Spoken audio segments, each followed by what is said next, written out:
हाँ, hello friend, my name is Vijay Kumar, department of economics, LNT college. आज हम आप लोग के बीच सेमेस्टर फर्स्ट का मेजर सब्जेक्ट में उपभोक्ता की बचत, कंज्यूमर सरप्लस को पढ़ाने का प्रयास करूंगा। आशा है कि आप लोग को भी अच्छा लगे। तो मेरा एक छोटा सा प्रयास देखते हैं। तो हम देखते हैं कि उपभोक्ता की बचत, तो उपभोक्ता की बचत है क्या। सर्वप्रथम ये जानने का कोशिश करते हैं कि उपभोक्ता की बचत क्या है और यह किसने दिया। तो उपभोक्ता की बचत, कंज्यूमर सरप्लस की अवधारणा को सर्वप्रथम 1844 ईस्वी में आरजे ड्यूपिट महोदय ने दिया था।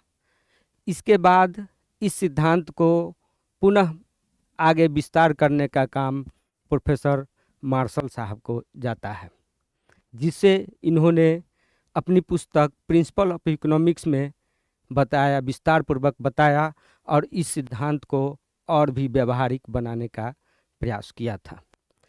तो उपभोक्ता की बचत, तो उपभोक्ता की बचत क्या है। तो उपभोक्ता की बचत वह धारणा है जिसके अंतर्गत एक उपभोक्ता क्या पे करना चाहता है और वास्तव में वह क्या पे करता है, इस दोनों के बीच के जो अंतर होता है वही उपभोक्ता का बचत होता है। मान लीजिए जाए कि एक उपभोक्ता का किसी एग्ज़ाम का रिजल्ट आया हो और वह जो है सो पेपर में अपना रिजल्ट देखने के लिए अति व्याकुल है। तो वह क्या करेगा कि वह, हम मान के चलते हैं कि वह 10 रुपये तक एक पेपर को खरीदने के लिए, खर्च करने के लिए तैयार है। तो वो क्या पे करना चाहता है, 10 रुपया। और वास्तव में वह कितना पे करता है, तो मार्केट में वह पेपर का मूल्य 3 रुपया है, कीमत है 3 रुपया। तो 10 रुपया चाहता था और 3 रुपया पे करता है। तो दोनों का बीच 10 माइनस 3 इजकल टू 7, तो 7 रुपये उसको उपभोक्ता की बचत होती है। यही उपभोक्ता की बचत की सिद्धांत के अंतर्गत बताया गया है, समझाया गया है। अब हम इसको दूसरे रूप में देखते हैं कि चार्ट के रूप में भी बताया गया है कि उपभोक्ता की बचत सीमांत उपयोगिता का ह्रास नियम लागू होता है, और जिसे चार्ट के माध्यम से हम समझने का प्रयास करते हैं कि कैसे एक उपभोक्ता की बचत पर सीमांत उपयोगिता ह्रास नियम का भी लागू होता है और कैसे उपभोक्ता की बचत होती है। तो हम सर्वप्रथम यह तालिका से देखते हैं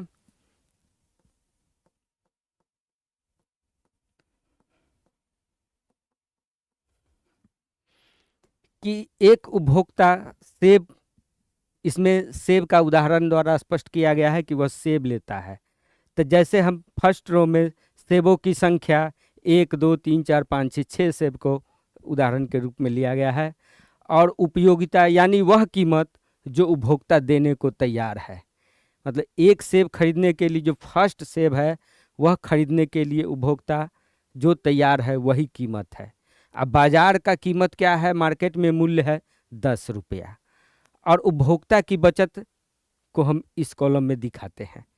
तो प्रथम से, चूंकि हम जानते हैं कि मांग के नियम के हिसाब से और कि पहला जो भी चीज़ होता है उससे अधिक उपयोगिता मिलती है, अधिक संतुष्टि मिलता है, और उस जैसे जैसे हम उस चीज़ को कंज्यूम करते जाते हैं तो हमारी उपयोगिता घटती जाती है। तो पहला सेब देने के लिए एक उपभोक्ता 50 रुपया तैयार है, लेकिन बाजार में उस चीज़ की कीमत क्या है, 10 रुपया। तो उपभोक्ता की बचत क्या होगा, 50 माइनस 10 इजकल टू 40 रुपया हुए।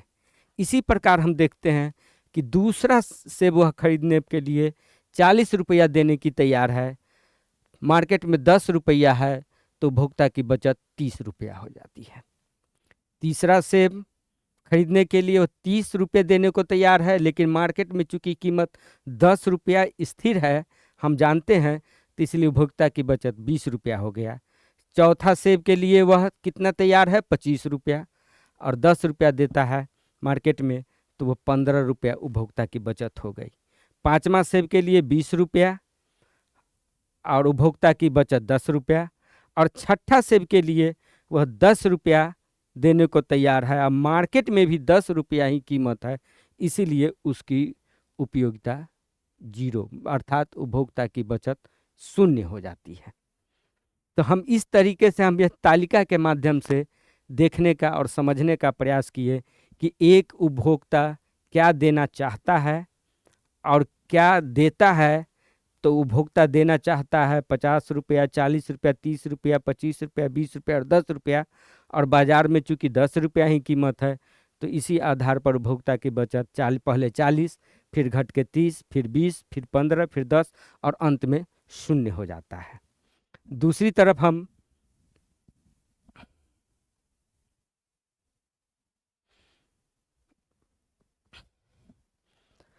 ग्राफ के माध्यम से हम यह समझने का प्रयास करेंगे। इसी तालिका को हम ग्राफ से भी प्रस्तुत कर सकते हैं। यहाँ पर एक चीज़ हम स्पष्ट कर देना पहले चाहते हैं कि जिस चीज़ को हम संख्या के रूप में व्यक्त कर सकते हैं उसको हम इस ग्राफ से प्रस्तुत कर सकते हैं, इस सारणी तालिका से हम कर सकते हैं। और जिस चीज़ को हम संख्या में नहीं व्यक्त कर सकते, जैसे कि दूध, तेल, घी इत्यादि, तो उसे हम इस सारणी से तालिका से स्पष्ट कर सकते हैं कि इस चित्र के माध्यम से हम दर्शा सकते हैं। तो दो चित्र हमारे पास है।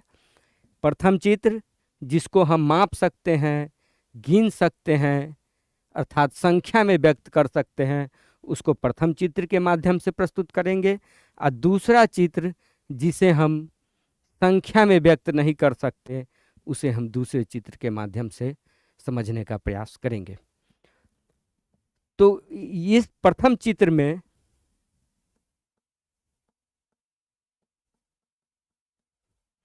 हम देखते हैं कि एक्स एक्सेस पर सेबों की संख्या दिया गया है और वाई एक्सेस पर कीमत अथवा उपयोगिता को दर्शाया गया है। चूंकि बाजार में 10 रुपया की कीमत है, बाजार की कीमत, इसीलिए 10 रुपया पर यह कंस्टेंट रखा गया है। जैसे जैसे इकाई की संख्या 1, 2, 3, 4, 5, 6 इकाई है जो सेबों की संख्या दिखाया गया है, और जो हम देने के लिए तैयार है तो उसे हम वाई एक्सेस पर रखे हैं 10, 20, 25, 30, 40 और 50। क्योंकि बाजार में कीमत कांस्टेंट है तो इसीलिए ये जो छायांकित भाग है ये उपभोक्ता की बचत को दर्शाया गया है। जो इस प्रकार देखते हैं कि ये छायांकित भाग जो है वो उपभोक्ता की बचत है। दूसरे चित्र में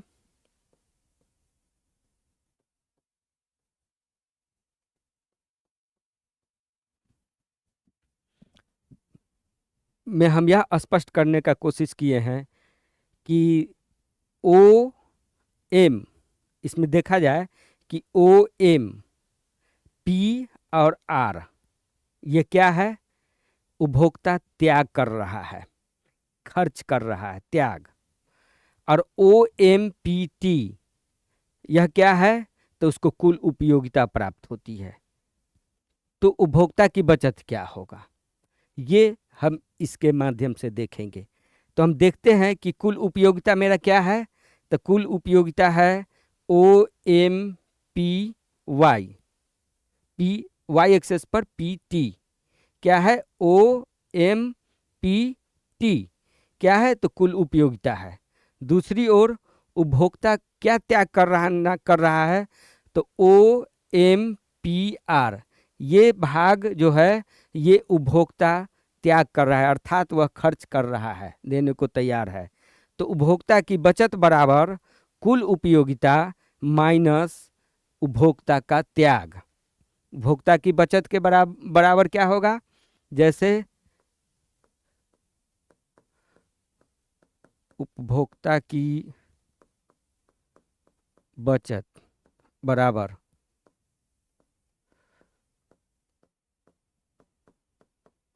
कुल उपयोगिता माइनस उपभोक्ता का त्याग। तो कुल उपयोगिता क्या है? OMPT, OMPT।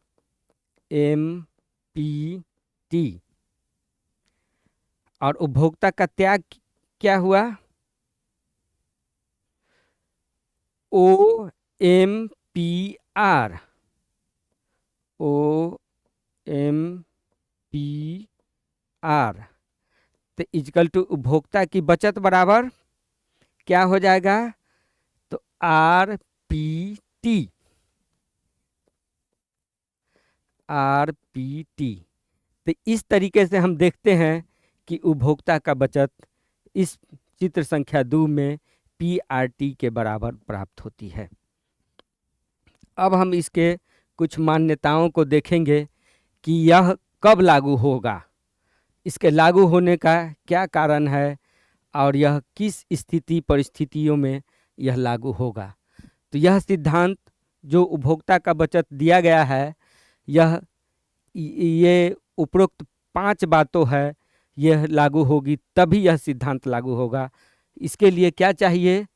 The जम्पशन of law of diminishing utility, यह होना ही चाहिए, क्योंकि डिमिनिशिंग यूटिलिटी लागू होगा तभी यह सिद्धांत मान्य होगा। दूसरा, marginal utility of money in constant, इसमें सीमांत उपयोगिता जो है वो मुद्रा का स्थिर माना गया है, उसमें वैरी नहीं करना है, वो स्थिर माना गया है। तीसरा, गुड्स आर इंडिपेंडेंट, माने सभी वस्तुएं स्वतंत्र रखी गई है। चौथा है लैक ऑफ सब्स्टिट्यूट गुड्स, स्थानापन्न वस्तुओं का अभाव होना चाहिए, स्थानापन्न वस्तुएं नहीं होनी विद्यमानता। और पांचवा है no effect of changes in income habit और फैशन, इनकम में, आय में, आदत में कोई परिवर्तन नहीं होना चाहिए। उसका इनकम, हैबिट और फैशन, ई स्थिति में कोई परिवर्तन नहीं होगा तभी यह, अगर इसमें परिवर्तन हो जाता है समय के साथ तो यह सिद्धांत पे यह निश्चित रूप से लागू होगा कि परिवर्तन नहीं होना चाहिए, इसमें कोई प्रभाव नहीं आना चाहिए। और आज हम यही समझाने का प्रयास किए हैं कि उपभोक्ता की बचत क्या है और वह कैसे लागू होती है, उसकी मान्यताओं के सहित। और हम इन्हीं बातों के साथ आज का कक्षा को समाप्त करते हैं। धन्यवाद।